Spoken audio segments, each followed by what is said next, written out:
Hello, I'm Teacher Lily, and I wanted to show you how I spend my winter holidays. My winter is a little bit different. It's super warm. It is very sunny. I live in Florida. There is no snow, but I'll show you other things we do in the winter time. Come on.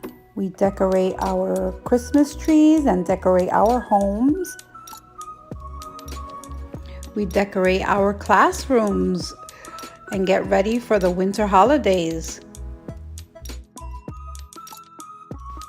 We can visit the beach all year round and enjoy the pool, enjoy beautiful sunsets, activities at night, be with our families and take pictures.